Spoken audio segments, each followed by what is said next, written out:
चलिए नमस्कार दोस्तों, स्वागत है आप सभी का टारगेट सिविल सर्विसेज प्लेटफॉर्म पे। तो आज हम लोग करेंगे होम साइंस का प्रैक्टिस सेट नंबर 20। ठीक है, इससे पहले क्या है 19 सेट हम लोग कर चुके हैं। जो भी नए व्यूअर्स हैं हमारे डिस्क्रिप्शन बॉक्स में वहाँ पे आपको प्ले लिस्ट मिल जाएगी, आप वहाँ से जाकर स्टडी कर सकते हैं। वेरी इंपॉर्टेंट है टीजीटी और पीजीटी के लिए। वीडियो को पूरा वॉच करिएगा, आइए समझते हुए चलते हैं। ठीक है, तो हम पूरी व्याख्या के साथ समझाएंगे, ना कि थोड़ी सी देर के बाद। ओके, तो आइए शुरू करते हैं आज का पहला क्वेश्चन। साथ में आप भी सॉल्व करते रहिए।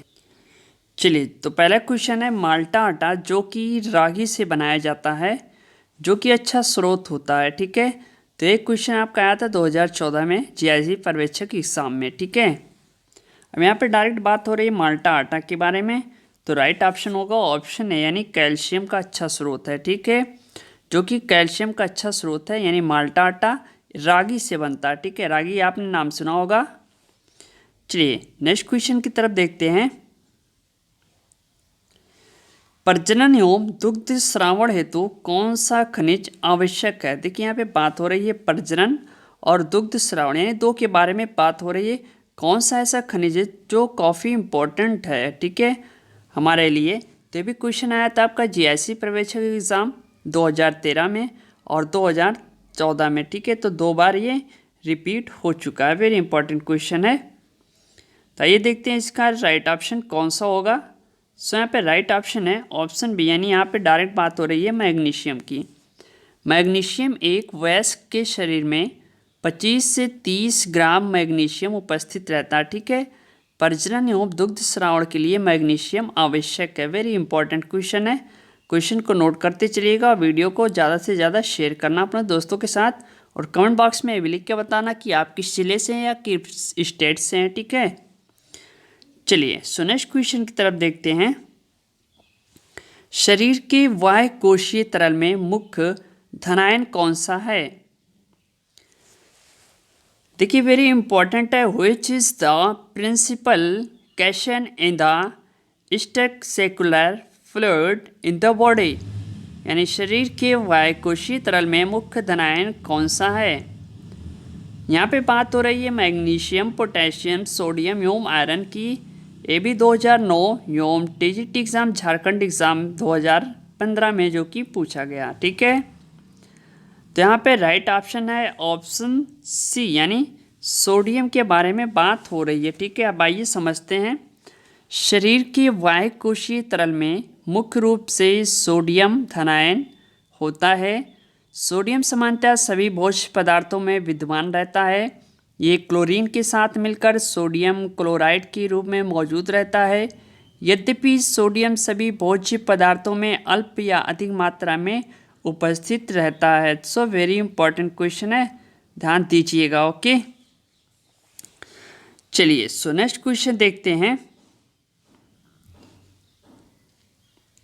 हृदय की धड़कन नियंत्रित करने के लिए कौन सा खनिज आवश्यक है? देखिए यहाँ पे डायरेक्ट बात हो रही है हृदय की धड़कन नियंत्रित करने के लिए कौन सा खनिज आवश्यक है। पीजीटी एग्ज़ाम 2013 का क्वेश्चन है। ठीक है, चलिए अब यहाँ पे बताइए इसका राइट ऑप्शन कौन सा हो सकता है। सो यहाँ पे उस टाइम जो राइट ऑप्शन दिया था ऑप्शन सी, यानी पोटेशियम के बारे में बात हो रही थी। वैसे सोडियम भी काफ़ी इंपॉर्टेंट है। ओके, तो पोटेशियम की उपस्थिति यानी शरीर में कोशिकाओं के अंदर द्रव्यों, मांसपेशियों तथा लाल रक्त की कणिकाओं में होती है, जो मांसपेशियों के संकुचन में हृदय की धड़कन को नियंत्रित करती है तथा नाड़ी ऊतकों के संवेदन शक्ति बनाए रखने में तथा पानी के संतुलन में सहायक होता है। ठीक है, तो ये काफ़ी डिस्ट्रीब्यूशन क्वेश्चन है, यानी कहीं कहीं पे सोडियम ऑप्शन भी सही माना गया है। तो ये कन्फ्यूज क्वेश्चन, यानी 50-50% का यहाँ से चांस बनता है। ठीक है, चलिए अगला क्वेश्चन देखते हैं। घेंघा रोग में डैश, घेंघा रोग आपने सुना होगा, पीजीटी एग्ज़ाम 2005 का क्वेश्चन है। सो यहाँ पे राइट ऑप्शन है ऑप्शन है, यानी उस समय क्या होता है कि थायराइड ग्रंथि जो है हमारी वो बढ़ जाती है। अगर हम बात करें तो घेंघा रोग सामान्यतः शरीर में आयोडीन की कमी के कारण उत्पन्न होता है, जिसमें गर्दन या ठोड़ी में छोटी या बड़ी सूजी हुई वस्तु के रूप में लटक जाती है। इस रोग में लैरिक्स दोनों तरफ स्थित थायराइड ग्रंथि बढ़ जाती है, जिससे गर्दन फूलकर मोटे कॉलर जैसी संरचना में बदल जाता है। ठीक है। पहाड़ी क्षेत्रों में जहाँ पानी में आयोडीन की कमी होती है, अधिकांश लोगों में घेंगा या गोइटर रोग पाया जाता है। ठीक है, यानी गोइटर मीन्स घेंगा ही होता है। ठीक है, तो चलिए आप ये भी बताइए कितने क्वेश्चन हैं। हम 20 क्वेश्चन दे रहे हैं, तो ये भी बताइएगा आपके कितने क्वेश्चन सही हुए। अगर आपको टीजीटी और पीजीटी एग्ज़ाम में सिलेक्शन लेना तो हमारी वीडियो को कंटिन्यू देखना होगा और एक वीडियो को कई बार आपको रिपीट करना होगा। ठीक है, चलिए नेक्स्ट क्वेश्चन देखते हैं। दूध किस पौष्टिक तत्व का अच्छा स्रोत है। देखिए यहाँ पे डायरेक्ट बात हो रही है, दूध यानी मिल्क के बारे में बात हो रही है। पीजीटी एग्जाम 2005 का क्वेश्चन है।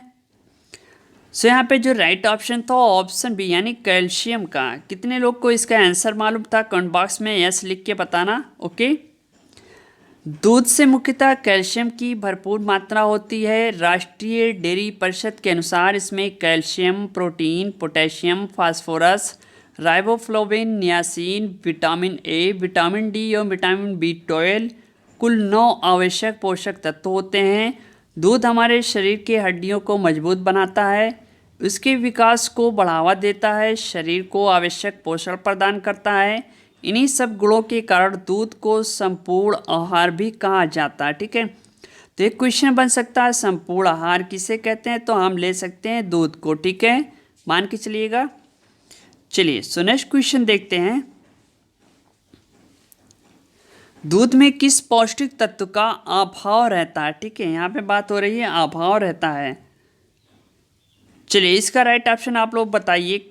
अभी इससे पहले क्वेश्चन में हमने पूछा है। ठीक है, तो इसका आंसर आप लोग कमेंट बॉक्स में दीजिए। लौह तत्व, कैल्शियम, विटामिन ए या फिर कोई नहीं। देखते हैं कितने लोगों का आंसर फटाफट कमेंट बॉक्स में आना चाहिए, सही आना चाहिए, यस लिख के। ठीक है, फौरन बताइए। चलिए नेक्स्ट क्वेश्चन की तरफ देखते हैं। भूमिगत जल में कौन सा तत्व पाया जाता है जो कि चर्म रोगों को दूर कर देता है। देखिए पीजीटी एग्जाम 2003 का क्वेश्चन है। इस टाइप के क्वेश्चन जो है रिपीट किए जाते हैं। आप मान के चलिए इस टाइप के क्वेश्चन जो है वो आपके रिपीट किए जाएंगे। समझ रहे हैं ना क्वेश्चन को। सो यहाँ पे जो राइट ऑप्शन है ऑप्शन सी यानी गंधक की बात हो रही है। भूमिगत जल में पाए जाने वाला गंधक का लवण त्वचा रोगों के इलाज के लिए एक औषधि की भांति कार्य करता है। गंधक में एंटीबैक्टीरियल, एंटीफंगस तथा अन्य पैरासिटिक जीवों को मारने के गुण मौजूद हैं। ये त्वचा रोगों के इलाज में प्रयोग होने के अलावा लोशन, क्रीम, साबुन आदि बनाने में अत्यधिक प्रयोग किया जाता है। ठीक है, तो गंधक यानी साधारण तापमान पर क्रिस्टलीय एवं पीले रंग का होता है। प्राकृतिक रूप से यह ज़्यादातर सल्फाइड एवं सल्फेट की तरह मिलता है। सो यहाँ से क्वेश्चन कंप्लीट हुआ। चलिए बढ़ते हैं नेक्स्ट क्वेश्चन की तरफ।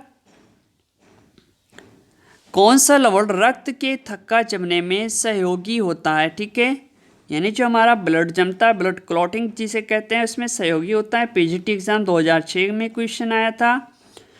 तो यहाँ पे राइट ऑप्शन था ऑप्शन बी यानी कैल्शियम। तो मान के चलिए कैल्शियम और सोडियम और पोटेशियम ये हमारे लिए वेरी इंपॉर्टेंट हो जाते हैं। मानव शरीर के समस्त खनिज तत्वों में कैल्शियम लवण की मात्रा सर्वाधिक होती है। कैल्शियम लवण मांसपेशियों की क्रिया एवं रक्त के थक्के जमाने तथा हृदय की प्रक्रियाओं को नियंत्रित करने में सहायक होते हैं। सो वेरी इंपॉर्टेंट क्वेश्चन था, नोट करते चलिएगा। एक नोटबुक बना लीजिए अच्छी सी। अगर आपको पीजीटी एग्ज़ाम या फिर टीजीटी एग्ज़ाम निकालना हो अगर आप जीव विज्ञान से, तो भी इम्पॉर्टेंट है क्योंकि इस टाइप के क्वेश्चन उसमें भी पूछे जाएंगे। चलिए देखते हैं नेक्स्ट क्वेश्चन। आयोडीन की कमी के साधारण लक्ष्य क्या हैं। अब देखिए 2005 में क्वेश्चन पूछा गया था। यहाँ से इंसान कंफ्यूज हो जाता है, भैया यहाँ पे कौन सा राइट ऑप्शन हो सकता है, कौन सा हो सकता है। तो साधारण से सिंपल सा हमें ध्यान लगाना होगा कि आयोडीन से होता है क्या है, गले का फूलना। ठीक है, तो राइट ऑप्शन सी यानी सही होगा। आयोडीन की कमी का स्पष्ट परिणाम क्या है, घेंगा रोग या गलकंड जिसे गोइटर कहते हैं। इससे क्या है, पीड़ित व्यक्ति की गल ग्रंथि फूल जाती है, सभी को मालूम ना। चलिए अगला क्वेश्चन देखते हैं, लोहे का कार्य क्या है। ठीक है, यहाँ पे डायरेक्ट बात हो रही है लोहे का कार्य क्या है। यहाँ पे जो राइट ऑप्शन है ऑप्शन बी यानी ऑक्सीजन पहुंचाना। टीजीटी 2005 का क्वेश्चन है। खून के निर्माण में लोहे का महत्वपूर्ण योगदान होता है। हीमोग्लोबिन में लोहा और प्रोटीन प्रचुर मात्रा में पाया जाता है। ठीक है, तो हीमोग्लोबिन यानी कम मत होने देना। चलिए बढ़ते हैं अगले क्वेश्चन की तरफ। नेक्स्ट क्वेश्चन है, निम्नलिखित में से कौन सा कैल्शियम का अच्छा स्रोत है। ठीक है, अब देखिए यहाँ पे कंफ्यूज करके क्वेश्चन पूछता है टीजीटी एग्ज़ाम 2005 में, तो यहाँ पे भी डायरेक्ट आँख बंद करके लगा देना ऑप्शन सी यानी दूध। दूध से अच्छा कहीं भी नहीं। ठीक है, कैल्शियम के प्रमुख स्रोत और भी है दूध, पनीर, हरी सब्जियाँ, फलियाँ और अनाज है, जिसमें दूध सबसे प्रमुख है। कैल्शियम दांतों और हड्डियों की रचना के लिए आवश्यक है, तो वेरी इंपॉर्टेंट हो जाता है कैल्शियम। ठीक है, जिससे कभी कभी हमारे कमर में दर्द या फिर पैरों में ऐंठन सी जो होती है वो कैल्शियम की कमी के कारण होती है। चलिए नेक्स्ट क्वेश्चन देखते हैं, डैश तथा रिकेट्स रोगों में कैल्शियम की अधिक मात्रा दी जाती है।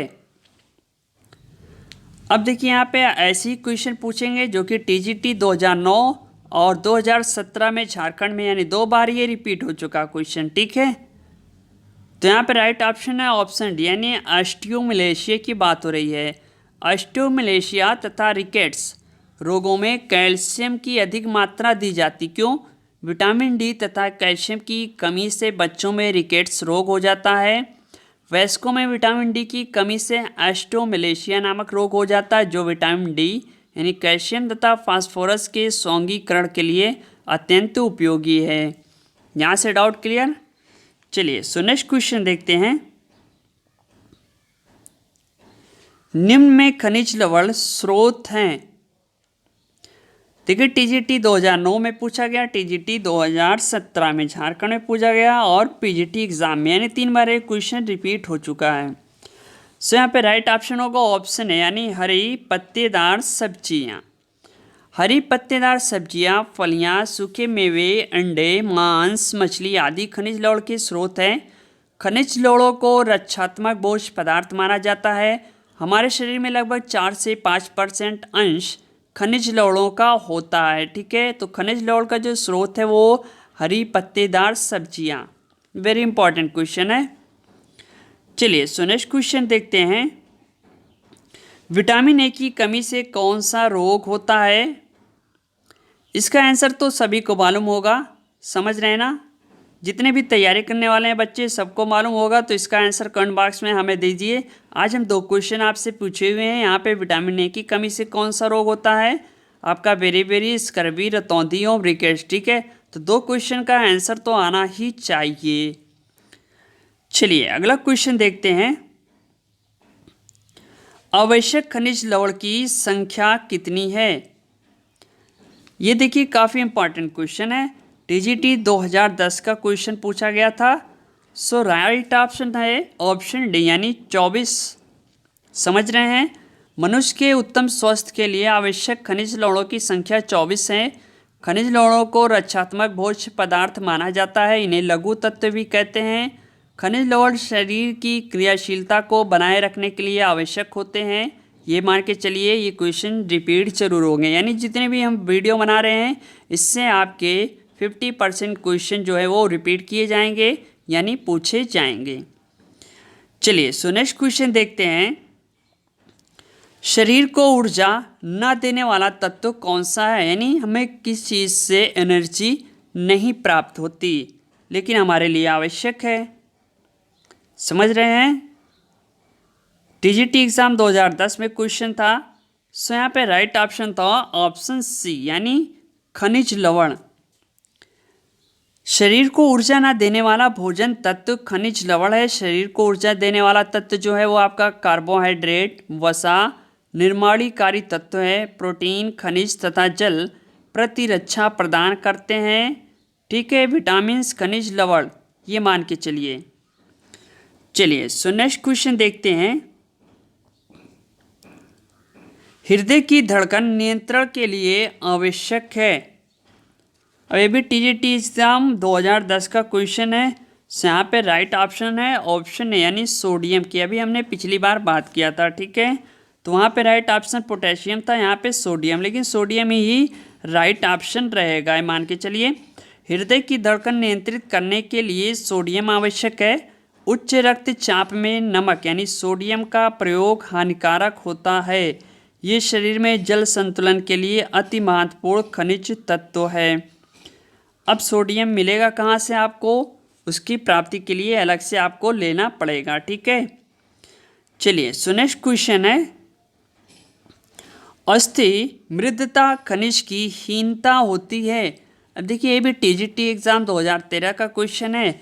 काफ़ी इजी क्वेश्चन पूछ लेता है, लेकिन हम यहाँ पे कंफ्यूज हो जाते हैं कि भैया यहाँ पे राइट ऑप्शन कौन सा होगा। अस्थि मृदता यानी अस्थि से यानी हड्डी से जुड़ी हुई अगर हमें कहीं से बात आई तो ये ध्यान में रखना चाहिए, आयोडीन से तो होगा नहीं, लोहे से तो हाँ, कैल्शियम की कमी से हमें क्या हड्डी में दिक्कत हो सकती है, टूट फूट हो सकती है। तो कैल्शियम की कमी, राइट ऑप्शन ठोक देना, आपका 1 नंबर फट से बन जाएगा यहाँ से। यानी कैल्शियम की कमी से शरीर में अस्थि मृदता होती है। कैल्शियम की कमी के प्रभाव से अस्थि मृदता नामक रोग उत्पन्न हो जाता है, जिसमें हड्डियाँ कमज़ोर व भुरभुरी हो जाती हैं। इसके टूटने का भय रहता है, यानी जल्दी टूट जाती हैं, समझ रहे ना। चलिए सो नेक्स्ट क्वेश्चन देखते हैं, हीमोग्लोबिन के निर्माण हेतु दोनों की आवश्यकता होती है। देखिए ये भी 2013 क्वेश्चन पूछा गया, ठीक है। 2013 में ये क्वेश्चन पूछा गया है आपके टीजीटी एग्जाम में। सो यहाँ पे राइट ऑप्शन है ऑप्शन सी, लौह तत्व एवं फॉलिक अम्ल। हीमोग्लोबिन के निर्माण के लिए लौह तत्व एवं फॉलिक अम्ल दोनों की आवश्यकता होती है। लौह तत्व लाल रक्त कणिकाओं के निर्माण में भाग लेता है, ये रक्त में हीमोग्लोबिन का निर्माण करता है। फॉलिक अम्ल जल में विलेय है, इसका कार्य रुधिराणु एवं हीमोग्लोबिन का निर्माण करना है।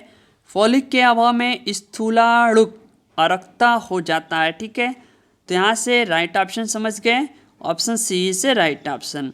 सो फ्रेंड ये रही वीडियो को लाइक करो, ज़्यादा से ज़्यादा शेयर करो। जो हमारे नए व्यूअर्स हैं हमारे यूट्यूब चैनल को सब्सक्राइब जरूर कीजिएगा और अपने दोस्तों के साथ शेयर कीजिएगा, जो भी टीजीटी पीजीटी होम साइंस एवं जीव विज्ञान से दे रहे हैं या फिर अदर एग्जाम के लिए भी काफ़ी इंपॉर्टेंट है, आपके लेखपाल आया हो या यूपी SSSC की भर्ती हो, ठीक है। सभी के लिए काफ़ी आवश्यक है। मिलते हैं नेक्स्ट वीडियो के साथ, ओके बाय।